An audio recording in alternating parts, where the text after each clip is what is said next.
नमस्कार साथियों, मैं संजीव कुमार आपको स्वागत करता हूं आपके अपने परिवार संजीव स्टडी सेंटर में। तो आप लोग से हम गुजारिश करेंगे मेरे साथियों, मेरे दोस्त, मेरे बंधु, मेरे मित्र, मेरे भाई कि अगर आप पहली बार इस यूट्यूब चैनल पे आए हैं तो अपने भाई संजीव कुमार पर एक बार विश्वास ज़रूर कीजिए। और आज से हम लोग पुनः देखिए, दुनिया हो गया है दिखावा का, कि दुनिया हो गया है दिखावा का, आपको दिखावा करना पड़ेगा। हम आपको व्हाइट बोर्ड पर पढ़ा पढ़ा रहे थे, तो व्हाइट बोर्ड बोर्ड पे हमको भी अच्छा नहीं लगा कि अब दुनिया डिजिटली हो गया है और भारत बहुत आगे पहुँच गया है आज की इस डिजिटल दुनिया में। तो व्हाइट बोर्ड पे हमें भी अच्छा नहीं लग रहा था, लेकिन जितना व्यवस्था लोग के पास होता है उतना ही में लोग काम चलाता है। कहने का सेंस है कि देहात में कहल जाता है कि जितना चादर होता है बाबू उतना ही पैर फैलाया जाता है। तो हम लोग के पास चादर उतना ही था, तो उतना ही पैर फैला रहे थे, लेकिन किसी तरीके से हम लोग फ़ोन के हेल्प से और लैपटॉप के हेल्प से, यानी लैपटॉप का हेल्प करने का मतलब मदद से, सहायता से हम लोग अब वीडियो बनाने की कोशिश करेंगे। तो आपको हम कंटेंट में किसी प्रकार का कोई कमी नहीं होने देंगे। कंटेंट कहने का मतलब है, आपको हम पहले ही बता दें कि आप थोड़ा-सा, पहले आपको हम एडजस्ट करने के लिए बोलते थे कि व्हाइट बोर्ड पर पढ़ा रहे हैं, लेकिन अब आपको किसी तरीके का कोई दिक्कत, कोई परेशानी, किसी प्रकार का बोले तो किसी प्रकार का कोई आपको दिक्कत नहीं होगा। आप एक बार बिलीव कीजिए, आपको 110% नहीं 200% आपके हम विश्वास पर खड़ा उतरेंगे और आपको एक बेहतरीन तरीके से हम आपको पढ़ाने की कोशिश करेंगे। तो मेरे साथी, मेरे दोस्त, मेरे बंधु, अगर आप पहली बार इस यूट्यूब चैनल पे आए हैं तो आपसे गुजारिश करते हैं कि वीडियो को लास्ट तक देखकर वीडियो को लाइक कीजिए और चैनल को खुद आप सब्सक्राइब कीजिएगा। आपको लगेगा कि नहीं, मेरे भाई आपके लिए मतलब, यानी हम आपके लिए कुछ न कुछ मेहनत करने के लिए आप यहाँ पे तैयार हैं।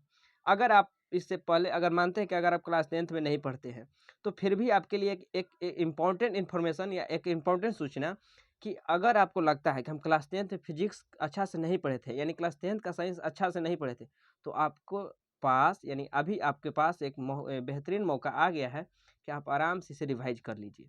तो इससे हम ज़्यादा आपका टाइम बर्बाद नहीं करेंगे, ज़्यादा टाइम वेस्ट नहीं करेंगे। हम जितना जल्दी हो सकता है उतना जल्दी, यानी जितना जल्दी हो सकता है उतना जल्दी आपका सिलेबस ख़त्म करने की कोशिश करेंगे मेरे दोस्त।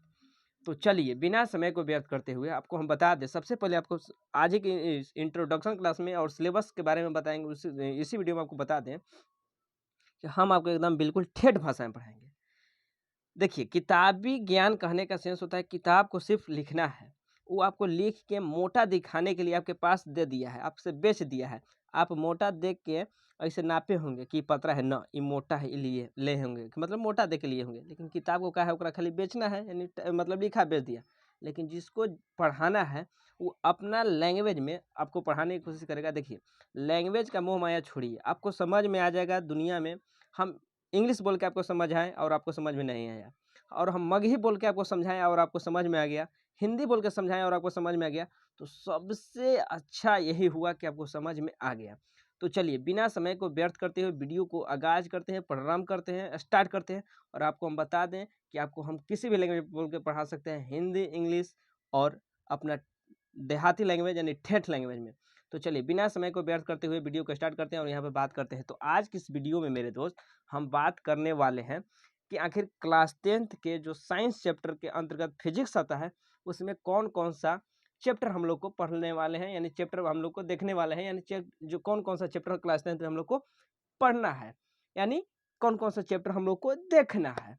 तो चलिए, सबसे पहले हम आपको बता दें कि जो साइंस है, यानी जिसे हिंदी में कहते हैं मेरे दोस्त विज्ञान, ये 3 प्रकार के होता है, यानी साइंस के 3 लड़का। एक होता है फिजिक्स, यानी एक होता है फिजिक्स मेरे दोस्त, क्या होता है? फिजिक्स। और दूसरा होता है केमिस्ट्री, तीसरा होता है बायोलॉजी।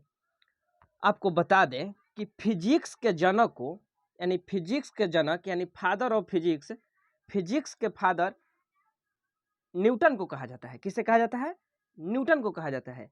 यानी फिजिक्स के फादर जो है न्यूटन को कहा जाता है। किसे कहा जाता है मेरे दोस्त? आप आराम से समझिए कि फिजिक्स के पिता न्यूटन को कहा जाता है। किसे कहा जाता है? न्यूटन को कहा जाता है। यानी फिजिक्स के पिता न्यूटन को कहा जाता है। लेकिन अगर आपसे कोई पूछे कि आधुनिक फिजिक्स के पिता किसे कहा जाता है? तो आधुनिक फिजिक्स के पिता गैलीलियो को कहा जाता है। तो यहीं पर आप कन्फ्यूज आइएगा, तो कन्फ्यूजन को पहले दूर कर दीजिए कि अगर आपसे डायरेक्ट सिर्फ पूछे कि बताइए फिजिक्स के जनक कौन है, तो आप कहिएगा न्यूटन। अगर आपसे पूछे कि आधुनिक फिजिक्स यानी मॉडर्न फिजिक्स यानी आजकल जो इस टेक्नोलॉजी में मॉडर्न ज़माना में मॉडर्न फिजिक्स आपसे पूछे कि मॉडर्न फिजिक्स का जनक कौन है, तो आप कहिएगा कि मॉडर्न फिजिक्स का जनक जो है वो गैलीलियो साहब हैं। चलिए, इसके बाद आप जान जाइए कि केमिस्ट्री के जनक कौन है, तो केमिस्ट्री के जनक लेबोजियर साहब हैं। तो अगर आपसे कोई पूछे कि केमिस्ट्री का जनक यानी जिसे हिंदी में रसायन शास्त्र कहते हैं, उसका जनक जो है लेबोजियर को कहा जाता है। अगर आपसे कोई पूछे कि बायोलॉजी के जनक किन्हें कहा जाता है, तो आप यहाँ पे देखिए कि बायोलॉजी के जनक जो है वो अरस्तु को कहा जाता है। किसे कहा जाता है? अरस्तु को कहा जाता है। यानी यहाँ पे आपको क्या क्या बताएं, सबसे पहले मेरे दोस्त बताएं कि फिजिक्स यानी साइंस के 3 पार्ट हैं, फिजिक्स, केमिस्ट्री और बायोलॉजी। फिजिक्स के जनक और न्यूटन को कहा जाता है, लेकिन आधुनिक फिजिक्स के जनक यानी मॉडर्न फिजिक्स के जनक गैलीलियो को कहा जाता है। और केमिस्ट्री के जनक यानी केमिस्ट्री को हिंदी में कहते हैं रसायन शास्त्र, जिसका जनक लेबोजियर साहब है। और बायोलॉजी के जनक अरस्तु को कहा जाता है। आपको हम इंफॉर्मेशन के लिए बता दें कि बायोलॉजी जो होता है यानी जीव विज्ञान 2 प्रकार का होता है, एक होता है जूलॉजी और दूसरा होता है बोटनी। तो जूलॉजी का जो हो गया किसका? जूलॉजी जूलॉजी जूलॉजी का हो जाएंगे अरस्तु, और दूसरा होगा बोटनी यानी क्या होगा? बोटनी। बोटनी का जनक जो है वो हम थियोफ्रेस्टस को कहते हैं। थोड़ा लिखने में दिक्कत है, आप याद कर लीजिए कि बोटनी के जनक थियोफ्रेस्टस को कहा जाता है। यानी अगर आपसे पूछे कि जीव विज्ञान के जनक तो भी अरस्तु, या जूलॉजी का जनक तो भी अरस्तु, लेकिन अगर आपसे कोई पूछे कि बोटनी के जनक, तो उससे आपको बताना पड़ेगा थियोफ्रेस्टस। क्या बोलिएगा? थियोफ्रेस्टस। देखिए, आप कहिएगा कि इतना सारा बात बता रहे हैं, इस सब बात हमसे पूछेगा तो हर बात एग्जाम में नहीं आता है। आप हर चीज़ अगर यही होता है कि हर चीज़ पहले मास्टर जान जाता है कि यही एग्जाम में आएगा, तो बाबू सिर्फ उतना ही लोग पढ़ाता, मात्र 2 दिन पढ़ता, कोई भी एग्जाम निकल जाता है। लेकिन हर बात एग्जाम के लिए नहीं पढ़ा जाता है। अच्छा, अगर आप यहाँ से पढ़ रहे हैं, भगवान करे कि नौकरी कीजिए, भविष्य में सरकारी गवर्नमेंट नौकरी कीजिए। सरकारी नौकरी कीजिएगा तो यहाँ जो पढ़ रहे हैं अभी, तो आपको डिपार्टमेंट में मान लीजिए कोई डिपार्टमेंट में जाइएगा, तो वहाँ आपसे पूछेगा कि फिजिक्स के जनक कौन है, बायोलॉजी के जनक कौन है, कि आपसे काम करवाएगा। आप जो भी पद पे जाइएगा उसके हिसाब से आपका काम लेगा। लेकिन यहाँ पे आप क्यों पढ़ रहे हैं, इसका पढ़ने की ज़रूरत क्या है? तो यहाँ पे बाबू पढ़ा जाता है, इसलिए आप समझिए क्यों पढ़ा जाता है। अपने माइंड को, अपने दिमाग को थोड़ा ब्रॉड करने के लिए, फैलाने के लिए, कि अगर किसी प्रकार के देखिए इतना बड़ा मान लेते हैं सिलेबस है, इसका टेंशन आपके माथा पे आएगा ना, तो आप सहने के कैपेसिटी से जान जाइएगा, नहीं सहने का आदत लग जाएगा कि 10वां में तो इतना पढ़े थे, इतना टेंशन तो हम माथा पे लेके घूम ही रहे थे। यही बात कहने का सेंस है कि टेंशन मतलब आपके जो माइंड है उस सहने का, उसको मतलब आदत लग जाए, इसलिए पढ़ाया जाता है ना। तो इसका ज़िंदगी में क्या बाबू योगदान है? लेकिन क्यों पढ़ा जाता है? माइंड को ब्रॉड करने के लिए, यानी सहने की कैपेसिटी को बढ़ाने के लिए, समझने की कैपेसिटी को बढ़ाने के लिए। तो यहाँ पे आप देख लिए कि साइंस के 3 प्रकार होता है, यानी साइंस के 3 बेटा होता है, फिजिक्स, केमिस्ट्री, बायोलॉजी। फिजिक्स का जनक न्यूटन को कहा जाता है, लेकिन मॉडर्न के लिए गैलीलियो कहा जाता है। केमिस्ट्री का लेबोजियर को कहा जाता है। बॉटनी का जनक यानी बायोलॉजी के जनक अरस्तु को कहिए। अगर बॉटनी के बताइएगा तो थियोफ्रेस्टस, और जूलॉजी को बताइएगा तो अरस्तु ही होता है। चलिए, इसके बाद आया स्टार्ट कर दें, करने का लाल सिंबल ऊपर लगा दिया है, कह रहा है कि मत कीजिए। जो भाई है वो चैनल को सब्सक्राइब करके जाएगा? हाँ जाएगा, बिल्कुल जाएगा। चलिए जाइएगा, चैनल को सब्सक्राइब, वीडियो को लाइक जरूर कीजिएगा। स्टार्ट कर देते हैं, लेट्स स्टार्ट। अरे लेट्स स्टार्ट, आओ आओ, तैयार है, रेडी करते हैं, आओ चालू करें। चलिए आओ चालू करते हैं, आओ चालू करते हैं। तो यहाँ पे सबसे पहले हम लोग यहाँ पे देखने वाले हैं क्लास 10th के सिलेबस कि हम लोग को क्या क्या पढ़ने वाले हैं। तो सबसे पहले हम लोग पढ़ेंगे मेरे दोस्त लाइट। क्या पढ़ेंगे मेरे दोस्त? लाइट। यानी क्या पढ़ेंगे मेरे दोस्त? लाइट पढ़ेंगे, प्रकाश। अगर देखिए, हम यहाँ पे बार बार बता रहे हैं कि किताबी कीड़ा आप हैं। किताब को कब देखिएगा? जब हम बोल देंगे यहाँ से पढ़ाने के बाद कि अब आप किताब को देखिए, हर एक बात समझ में आएगा, तभी आप किताब को देखिएगा। सिर्फ किताब को लिखना है, लेकिन पढ़ना समझना आपको है। किताब के फेर में मत रहिए। हम किताब में आपको क्या करता है कि प्रकाश के प्रवर्तन को चैप्टर नंबर 1 कर देता है, प्रकाश के अपवर्तन को चैप्टर नंबर 2 कर देता है, लेकिन मेरे पढ़ाने का तरीका कुछ अलग है।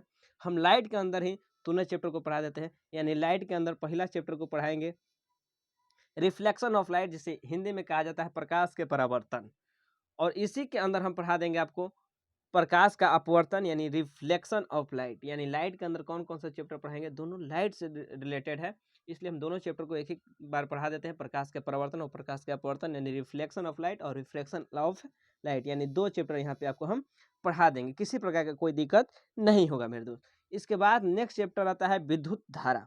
कौन सा चैप्टर आता है मेरे दोस्त, विद्युत धारा, जिसे इंग्लिश में कहते हैं इलेक्ट्रिक करेंट या इलेक्ट्रिसिटी। यानी इलेक्ट्रिक करेंट और इलेक्ट्रिसिटी आप देखे होंगे कि बिजली का जो मिस्त्री है, यानी जो इलेक्ट्रिक वायर करता है या इलेक्ट्रिक में किसी प्रकार काम करता है, वो लाइव वायर को ही पकड़ लेता है, उसको करंट नहीं मारता है। आपको जब क्लास देंगे तो एकदम इतना बेहतरीन अंदाज में समझा देंगे कि आखिर क्यों उस व्यक्ति को लाइन नहीं मारता है और हम टच करते हैं तो हमको करंट मार देता है। ऐसा बात नहीं है कि बिजली मिस्त्री को लाइन छीनता है। चलिए, इसके बाद नेक्स्ट चैप्टर जो है, उस चैप्टर का नाम है विद्युत धारा का चुंबकीय प्रभाव, यानी magnetic effect of electric current. हम आपको बाइलिंगुअल बोलिएगा तो बाइलिंगुअल पढ़ा देंगे, और अगर आप कहिएगा कि ना सर सिर्फ हिंदी में तो सिर्फ हिंदी में चलेगा। अगर आप कहिएगा कि ना सर पूरा देहाती मगही में चलेगा तो मगहियों में चलत। इसके बाद नेक्स्ट चैप्टर है सोर्सेज ऑफ एनर्जी, यानी ऊर्जा का स्रोत। स्रोत थोड़ा सा गलती लिखा गया है, स्रोत इस तरीके से लिखाएगा, आप सही कर लीजिएगा। कैसे, ऐसे, यानी ऊर्जा का स्रोत। क्या, ऊर्जा का स्रोत। तो आपको यहाँ पे मात्र इतना ही 4 चैप्टर पढ़ना है 5 चैप्टर, लेकिन हम बताएं कि रिफ्लेक्शन ऑफ लाइट दोनों में एक ही बार पढ़ा देते हैं। यानी रिफ्लेक्शन ऑफ लाइट और रिफ्रैक्शन ऑफ लाइट यानी प्रकाश का परिवर्तन और परावर्तन लाइट में ही पढ़ा देते हैं। तो मैं उम्मीद करता हूँ मेरे दोस्त की वीडियो आपको अच्छा लगेगा। वीडियो को लाइक, चैनल को सब्सक्राइब जरूर कीजिए, और आप हमसे जुड़ जाइए, किसी तरीके से जुड़ जाइए। अगर आप क्लास 10th में हैं तो बहुत अच्छा है, ना भी हैं तो आप रिवाइज करने के मन से जुड़ जाइए, लेकिन जुड़ जाइए। तो चलिए मिलते हैं नेक्स्ट वीडियो में। अगर आपको वीडियो अच्छा लगेगा तो चैनल को सब्सक्राइब, वीडियो को लाइक जरूर कीजिए। चलिए मिलते हैं नेक्स्ट वीडियो में भाई, मेरे दोस्त, मेरे बंधु। तो तब तक के लिए बाय, थैंक यू, जय हिंद।